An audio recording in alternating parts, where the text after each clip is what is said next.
This is our chance to come together as members and trustees and staff, and to be honest about where we are and celebrate the wins that we've had, and to think boldly about what comes next.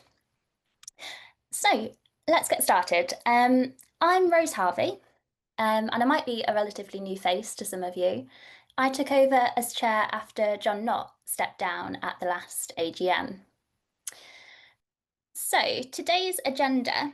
So we will first of all approve the minutes from last year's AGM.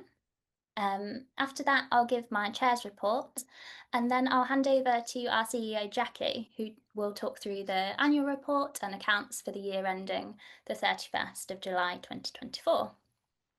And from there, we'll move into a discussion about the future of the college. We're really pleased that Rose Marley, who's the CEO of Co-ops UK, will hopefully be joining us today to share about how Co-ops UK and the college are looking to strengthen our relationship moving forwards. And we'll then open the floor for your questions before we finally wrap up with the trustee election results. Can I just clarify, when we're considering the annual report and accounts, will there be the opportunity for comment and questions on that? Definitely, yes. Rather than where it appears on the agenda. Well, what I'd ask is that we'll have one section of questions and answers, but you're very welcome to ask questions about the annual reports and accounts. And if questions occur to you while Jacqui is speaking, you're very welcome to pop them in the chat and we'll come back to them at that Q&A session. Thank you. As you'll have seen from the invitation email for today's AGM, we included a link to the minutes from last year's meeting. Can I ask, does anyone have any corrections to those minutes? Bob? Yeah. It's minute 5, and it's about my intervention on where it says he also expressed concerns about the AGM taking place 11 months after the end of the financial year. I think that actually understates my intervention, where I think I actually said that delay was unacceptable. And I say that from the perspective of the key, probably made the driving force in the creation of the cooperative governance code of practice, where transparency and accountability were key issues. And I think what I said last year was that an 11-month delay was way out of norm for appropriate cooperative organisations, and I trusted that it would be shortened. And in fact, what we see now is it's been lengthened, and the delay between the accounts on the agenda and today is nearly 14 months. So I'll be content for it to be today's minute to record that I think that minute understates my intervention and along the lines that I've just said. Thank you for clarifying your position at the last AGM. That's fantastic. I'll move on because I will address your point actually about the AGM in my chair's report. Can I just double check before we do so that no one else had any further corrections to the minutes? Thank you very much, in which case we'll take them as approved. So this AGM relates to the college's most recent annual report, which covers the year to the end of July 2024. And as you remember, back in May, we wrote to members to say that we were delaying the AGM. And that was because the college's performance at that time triggered a wider review of operations. So I just want to say thank you for your patience. I think the timing of this AGM means that we can now have a much more constructive conversation. And I just wanted to note at the outset, and thank you because Bob has already drawn attention to this, The college is both a charity and part of the cooperative movement, and that means that our AGM timings work a little differently to what you might expect from a purely cooperative organisation. And because the college is in a transition period, actually a good part of what we're going to focus on today will be its future, not simply what's come before. But to understand where we're headed, we need to be clear about where we are. So financially, the year ending July 2024 was again challenging, with the college continuing to operate in a deficit, as it has for many years now. And you'll recall from our last AGM that Neil Calvert stepped down as CEO and principal in June 2024. And at that point, the college began trialling a co-leadership model, with Jacqui Thomasen stepping up as CEO and Ali Longdon as our principal. And since then, the deficit has continued. And it's easy to look at that through a really critical lens. But it's important to recognise that this is the situation that Jacqui and Ali and the wider team inherited through no fault of their own. And I want to commend them and the wider team and board for having the courage to step back and to say openly that the college cannot carry on as it is. That honesty hasn't always been present in the past, and it really matters. So I'm going to be very honest with you today. Since the year end, the leadership team and the board have had many difficult conversations, including about whether the college can continue at all. And here I think it's important to look at the bigger picture. So 2025, as you all know, is the International Year of Cooperatives. And yet the Cooperative College is in a position that is unusual, if not unique, across the movement worldwide.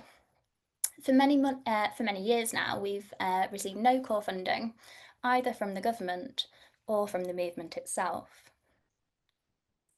And it's very easy to sit there and say, well, the college had X amount of money in the first place. Where has all that money and the reserves gone?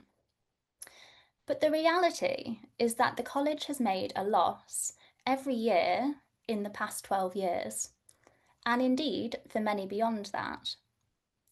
This isn't the result of one decision or one moment. It's the result of long-term challenges. And while the situation is tough, I'm sure that every college team and every board has always done its utmost to try and make decisions that they felt were right at the time for the college and for the wider movement. And so the current position is very difficult. But the important thing now is about how we respond together and how we shape the future of the college from here. I know that what I've shared so far has been really bleak, but even in a tough climate, there is lots to celebrate since our last AGM. And I'd love to share some of the stories behind the photos that are showing on screen at the moment. So one highlight has been the Malawi project. It's continued to grow and it's making real change for cooperators across Malawi. And it was fantastic to be able to come together in Manchester this year with John and Giroux at Co-op Congress and at the Festival of Cooperation. Another highlight was the 6-month leadership programme, which was commissioned by the Co-op Party.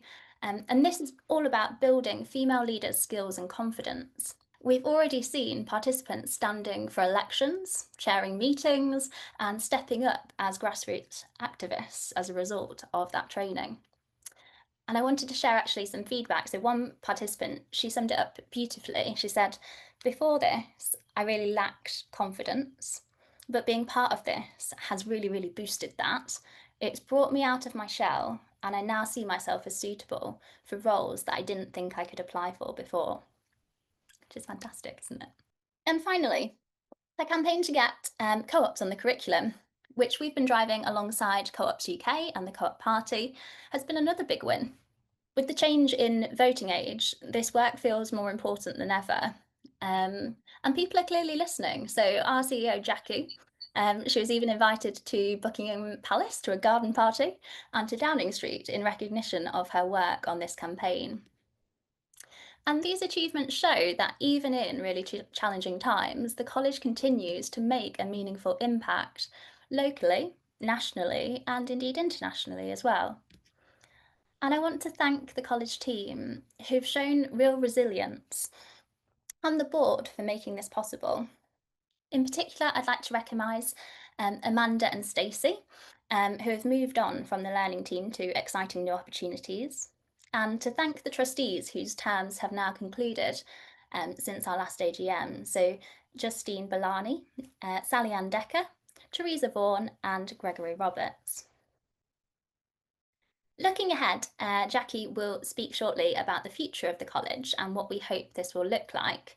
And I also want to take a moment to sincerely thank Rose Marley and Co-operatives UK. They've really embodied Principle 5 and 6 in their support, and we're excited about deepening our relationship with them, which in turn will strengthen how we support the wider movement. There's no escaping the fact that the board is not in the financial position that any of us, the board or the team, would want it to be. And over the past few months, we've had to make some really tough decisions. One of those has been reviewing roles at the college, and as a result, we've reverted to a single leadership model with Jacqui as our CEO. So Ali has now left the college, and I want to thank her wholeheartedly for everything she gave.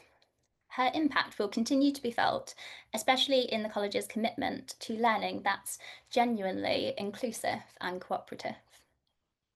And before I hand over, I just want to pause and say a few important thank yous. So firstly to our members, to you, both individual and organisational, for supporting us not just financially, but through your advocacy and ambassadorship. To our trustees for their oversight and challenge, and especially those on the Audit and Risk Committee. Your scrutiny makes a real difference. To our independent examiners for their careful work. To our clients for continuing to put your trust in us. And finally, to our partners and suppliers. I wanted to say a special thanks to Rochelle Baxter. She's our HR partner, and her commitment to trying to prioritise staff well-being while I've been chair has been exemplary. And also, of course, a big thank you to our New Era partners, Co-operatives UK, Co-op News, and the Cooperative Heritage Trust. And with that, I will now hand over to Jacqui, our CEO. Thank you very much, Rosie, and good afternoon, everybody. As Rosie's already alluded to, this is the AGM aligned to the year ending 31st of July 2024. So I'm going to just pick out some highlights. I know the annual report's already been circulated, but just to clarify our sort of ending position, our deficit had continued to shrink in line with projection, which was our pathway to financial sustainability. I think we unfortunately fell short by a couple of through a couple of cancelled study visits, which was a theme throughout that year, where visas for international visitors were either refused or confirmed very late. So it led to a real fluctuation in our planning, and some study visits couldn't go ahead at all, and others had to be postponed or scaled back. So we would have actually been ahead of target if those had all come off, but unfortunately that wasn't the case. So we did continue with an overall deficit. So I believe everybody's had an opportunity to already look, so I'm not going to dwell too much on that. I want to kind of go to the more recent future and talk about the last financial year, which closed at the end of July of this year. Within our strategic cycle, the year ending July 24 concluded the second year of a 3-year strategy. So going into 24-25, we were starting to review the strategy with a view for launching the new strategy at the end of this year. We started that process as per normal in September through November, reviewing what worked, what had changed in the internal and external environment, what were the opportunities, what needed to stop, what needed to change, and where were the potential areas of growth. We agreed that through our annual away day with the board, and we had set the kind of headlines for the insight we required and the engagement approach we were going to take. And then in December, we were hit with quite a shock through our partnership with the University of Dundee, where, as many of you know, the college had been mandated to produce a postgraduate certificate in cooperative leadership, which was a long-held ambition, which had been looked through many different lenses, and after an agreement was made regarding the future of the cooperative university idea, partnership was the agreed way to deliver this. So we've been working with the University of Dundee for some time, and we'd already piloted the model and were ready to take it to market. Unfortunately, the University of Dundee then faced its own financial crisis, and the partnership was terminated. And what this meant for us in the middle of our financial year was that we knew we weren't then going to be able to make the budget by the end of that year, but more critically, our envisaged pathway, which was then a sort of 2-year horizon to financial sustainability, was simply no longer viable, because although the ambition could still be realised, as you may know, each university operates its own governance and quality assurance model, so we couldn't simply lift what had been done for Dundee and transfer it into another university, because that's at least 18 months, if not 3 years, planning to deliver that. So at that point, we went right back to step 1 and conducted a really forensic analysis of the finance, the market, and the operating model. So looking at where our finances were projected at that point, it looked like we were going to, by the year end, double the deficit that had been projected, which takes us back to pre-2022 level, or 2022 levels. So that was obviously not something that could be sustained. And critically, if you look at what that means for the college's charitable fund status, it then took us to within the trigger point that meant we had to have a really serious conversation, because there was a real risk to the college and its future. And I just want to say that these are indicative figures. We're still going through the year-end process, and these are not confirmed. So please, I'm sharing this in the spirit of openness so that we can have a really constructive conversation about this, but these are not, these are not finalized figures. So back in January, we started a sort of dual operation where we had to continue as far as possible some business as usual activities to ensure that we could meet contracts and continue the work that was already in train, as well as looking at other areas of work. So what did that postgraduate certificate recovery plan look like? What were the growth areas that we could still continue to deliver while we were doing this, to ensure that funds continued to come in while we worked out the next steps? We did also make, as Rosie's alluded to, a difficult plan, which was looking at rationalising operations and reducing costs to address that immediate financial situation. And we wanted to conduct the membership insight to see what the early member views were around how we continue. In that difficult climate, I do want to just call out some of the successes that happened in the last year as well. My colleague Sarah Aldred, who is our head of international partnerships, has worked for several years with the with Co-ops UK and the wider movement through the International Cooperative Working Group, and finally realised a long-held ambition of the movement, which was to launch the Fund for International Cooperative Development, which was something that I know many of you felt passionate about, and I'm really, really proud that Sarah was able to see that through and work in partnership with many colleagues to make that something that the whole of the UK movement can be really proud of, and has been so well received by the UK and international movement.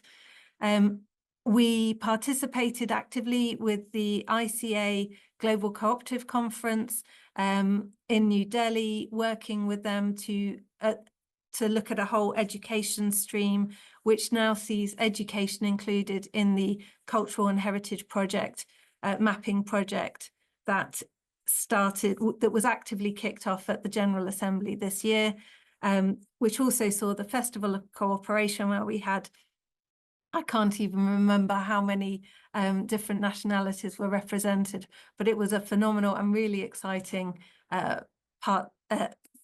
cooperative event to be part of.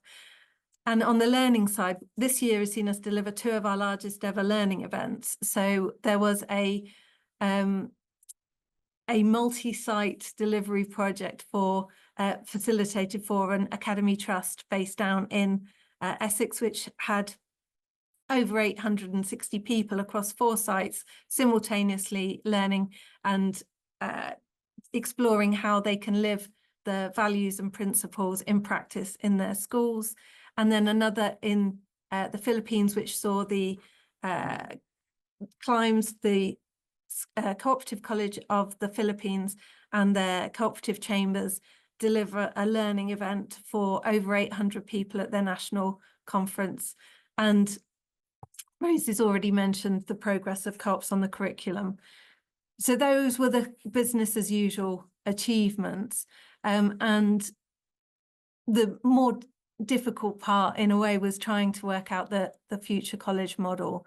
So we did a really deep dive into what were the viable options for the college, which included everything from merger, wholesale of assets, to managed wind up, and everything in between. And one of the first conversations we had was with Rose Marley of Co-ops UK, and we are really grateful for the enthusiastic and wholehearted response of Co-ops UK to help us explore what the future model could look like. And at that point, we all felt that building that strategic partnership with Co-ops UK was the best option for the college and our stakeholders and beneficiaries at that point. So we now have an ongoing transition work stream, which is looking to deliver a new target operating model by the 1st of January next year. The key aims of that transition strategy is really to see how we can better serve the sector through aligning our skills, our capabilities, our resources, and our unique strengths. Many of you will remember that Co-ops UK and the college have been closer and further apart over the last few years. And through the work that's been happening through the New Era model, we've all moved very much closer, and we see this as the next stage in bringing together and aligning our strengths. So if that model is taken forward, and I want to be clear that that decision has not yet been finally approved, because there's a lot of work to be undertaken between now and December to make sure it really is a viable model. It would see our training and learning services and staff moving into Co-ops UK from the beginning of next year, under a service level agreement for 3 years. The college itself would remain an independent charitable incorporated organisation, which would continue to deliver the original mission and objects. Within Co-ops UK, we believe that the scope and strength of the membership and profile and the infrastructure around how Co-ops UK work, the college's offer would be able to benefit many more co-operators than we're currently able to serve.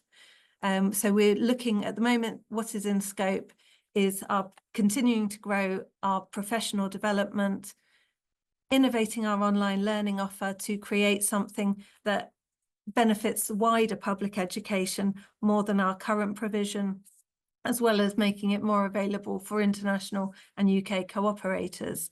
We do have the ambition to continue to work and deliver that postgraduate certificate in cooperative leadership and build the campaign for co-ops on the curriculum, as well as creating a lot more action around that campaign.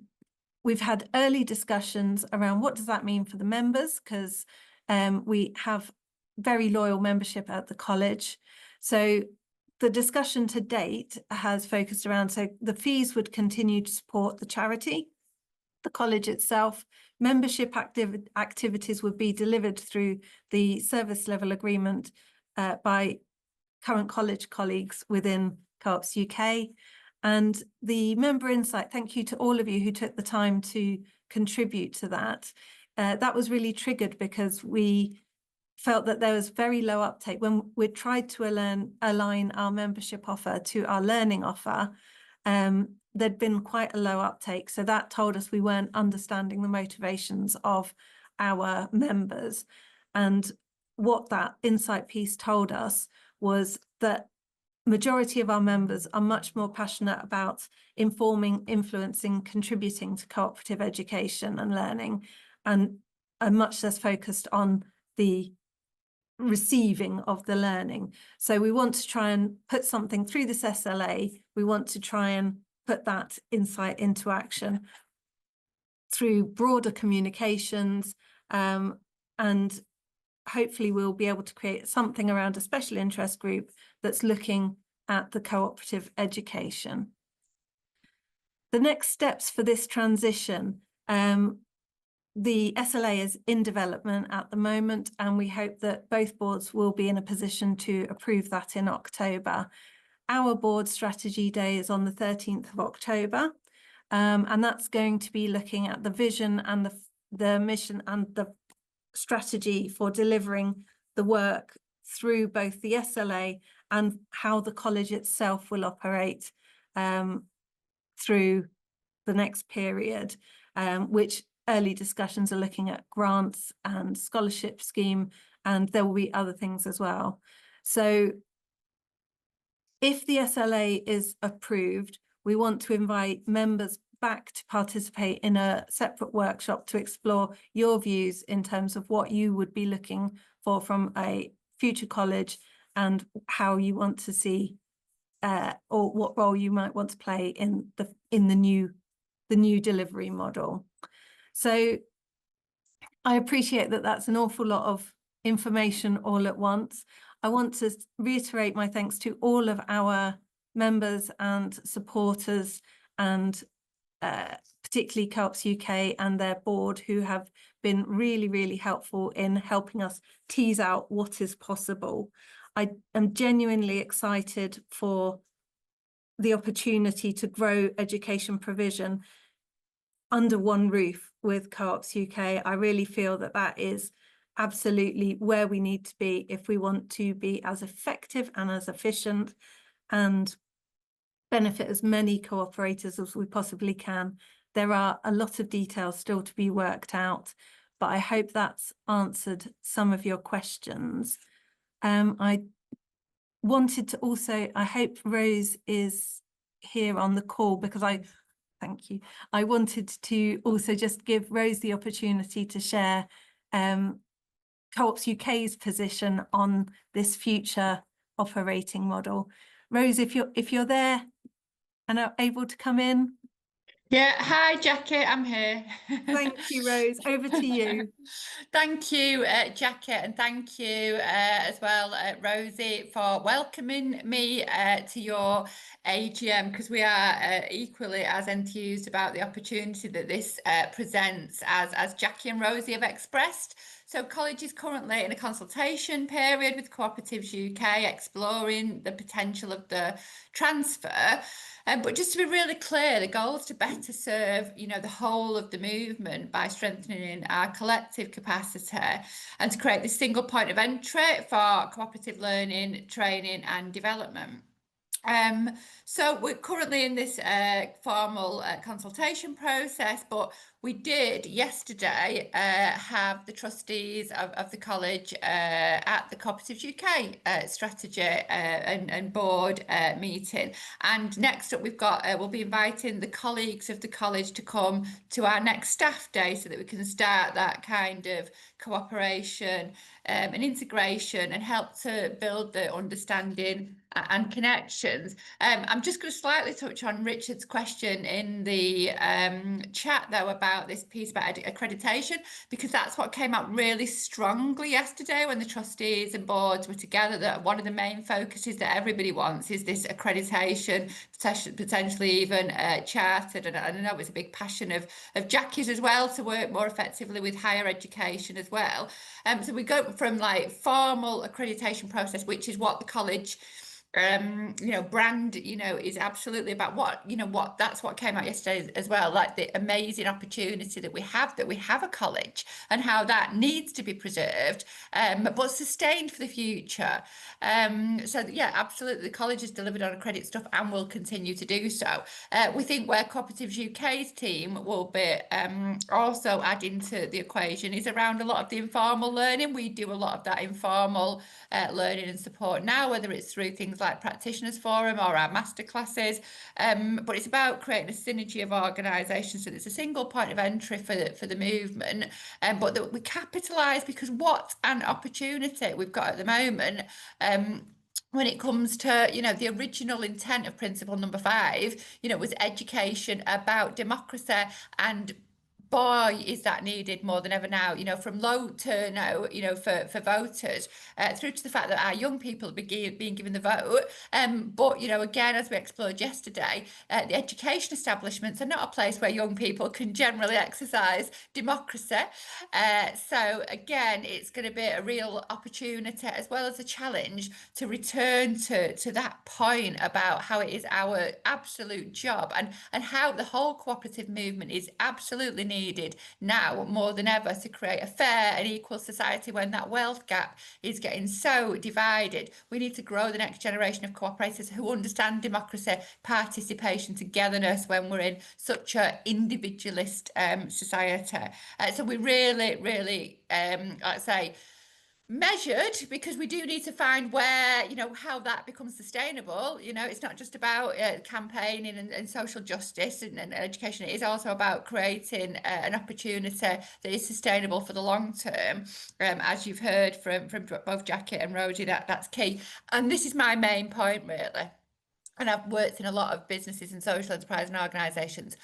When finances are challenged in the way that they are now, what happens is the leadership of that organisation find it very, very difficult to concentrate on their core competency because they're just worried about keeping the door open. Yeah, and when you get into that situation, when your finances are spiralling, that's when you start losing creativity, innovation and opportunity. So in very, very simple terms, we want to be the cradle for the college team so that they can concentrate on what they do best, which is education, and our support, whether it's the support of our financial services, our back-end services, and the way that Cooperatives UK works together as a whole organisation, going to get some incredible team member support. I am certain of that. And that's what we want to do. We want to allow the college to flourish and grow and do what they do best and stop this downward spiral. And then we'll look where we're at. That's why we've not made those big constitutional changes from our perspective. There's definitely an element of we've got to start working together to find out where our sweet spot is, where we work together best, and to really grow that opportunity. So I don't know, Rosie, Jacqui, whether you want me to take questions now or whether you want me to stay around, but I just wanted to convey that we're doing this for the right reasons, and we will absolutely be listening to the feedback from you as members, our members, and the whole of the movement as we go forward. Thank you.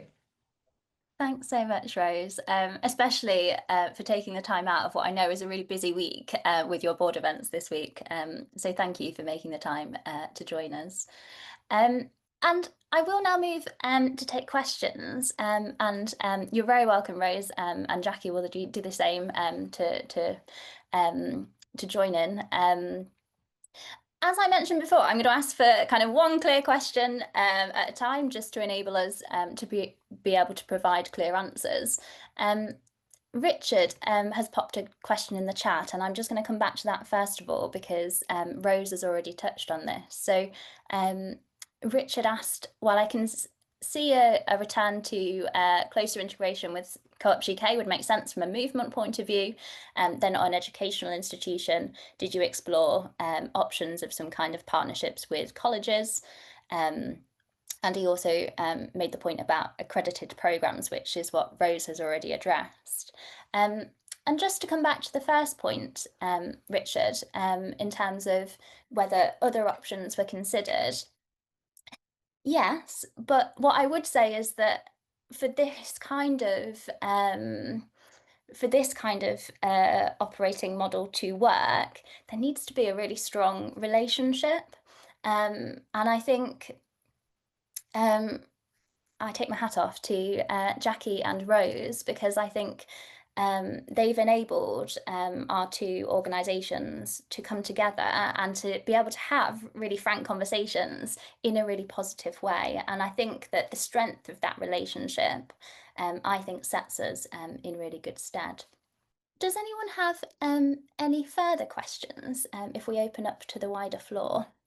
You're welcome to either pop them in the chat, or you're welcome to put your virtual hand up, and we'll come to you. Bob has raised his hand. Welcome to you, Bob. Okay. I mean, first of all, thank you to both yourself and to Jacqui for your update, and in particular, Jacqui, to you for rolling the information forward from 23-24. I think the information you've given us about 24-25 is not a particular surprise, but it does underline with a further £300,000 plus decline in movement funds, how serious the situation is, because on the 1st of August 2017 the funds were in excess of 4 million, and now they're down to about 1 million. And as one of a handful of people who actually contributed to providing the endowment that was provided to the college, you know, we're all current cooperatives are custodians of the cooperative ideal and heritage that we inherit from the past generation and pass to the next one. And you know, really, that was not the intention, I can assure you, of the people at the time. So there has to be an acceptance of the reality of the situation, and a commitment to change things quickly. And it does seem to me that the big opportunity that is still not being realised, and from the perspective of my participation in Central Co-op, I can see it, that the UK movement spends an enormous amount of money on cooperative education, and the college is not really gaining much of the income that's necessary. And I do honestly think that is the significant area of opportunity. But I just would like to underline, and my question, I guess, is, do you agree that the pattern of the way things have been and the college's performance for a number of years past is not sustainable, and there has to be a significant change of direction, some of which you've alluded to. But what's not clear is in practical terms what the differences will be, and where the market for, and the key problem is basically insufficient income, and that's something that needs to be addressed really significantly and urgently. And I trust that that's what we as members will do. Thank you. Thanks very much, Bob, for speaking so honestly. I think, as I've said before, I think I really value that Jacqui and the team have, they are having, you know, we are as a board having those honest conversations about finances, and you know, from what we've both spoken through today, actually we know that significant change is needed. Jacqui, you were nodding along as Bob was speaking. Do you want to come in on any of his points? Thank you. Yeah, thanks, Bob. And to your point and direct question, yes, I do agree. Certainly the UK movement spend across the piece with us. We've definitely got some supporters and partners whom we're really grateful for, but we know we haven't been able to deliver exactly what has been needed, and I feel like we've been 2 steps behind. And I think this is another area where working with Co-ops UK, it is going to really simplify that for those stakeholders and potential partners, but also make it more possible for us to become an effective learning and development delivery partner for retail societies and all range of co-ops in many ways, because we'll be closer to a lot of the insight. At the moment, Co-ops UK do have a training and development offer as well. And I think certainly from some of the conversations I've had with retail societies in particular, there's been a kind of question mark around, okay, so which bits do we come to you for? Which bits do we go to Co-ops UK for? And our provision has not been clear. And I think we've had a history of being commissioned with a piece of work and then trying to, you know, apply it in any number of ways. And now the scale and scope of what we offer to organisations is really broad. And I think we need to do a really engaged piece of collaborative work that says this is Co-ops UK's strengths in this area. This is the college's strengths in this area. How does that map against the need? And do that a lot more collaboratively than we have done previously. And I think one of the areas that I and Ali, while she was in post as principal, one of the things we really wanted to do was to get out and about a lot more and meet with people at events, at their sites, to understand where people are at, because I think there's been a lot of activity that has backfilled what we weren't offering. So that's a long answer to your question, which was simply, yes, I agree, there's a definite opportunity there, and that's absolutely one that we intend to capitalise on in the new structure, which I think fits that model much better. Thank you for the question.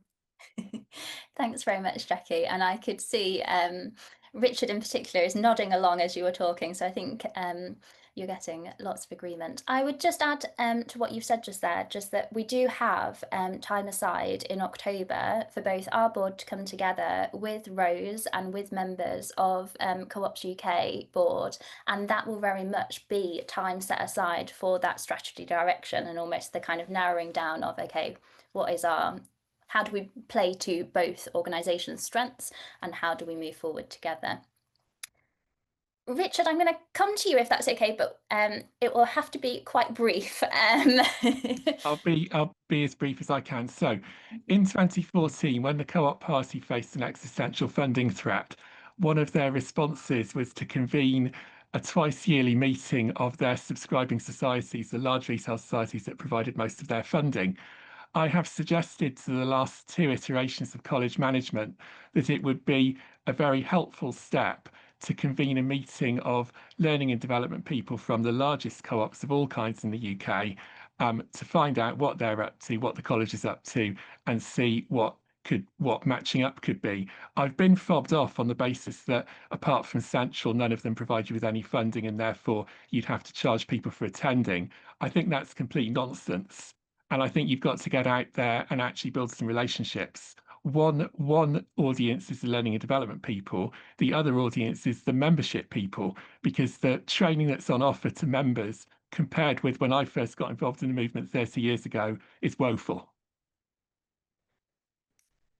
I would come back and say that I actually I think that both Ali and Jacqui have done a lot of work in terms of building relationships with various partners, and that was really it was evident, wasn't it, yesterday, Rose, in the room where you said very honestly to me at the end of the day, this never would have happened beforehand, based on personalities. So I would say that there has been plenty of relationship building that has been taking place.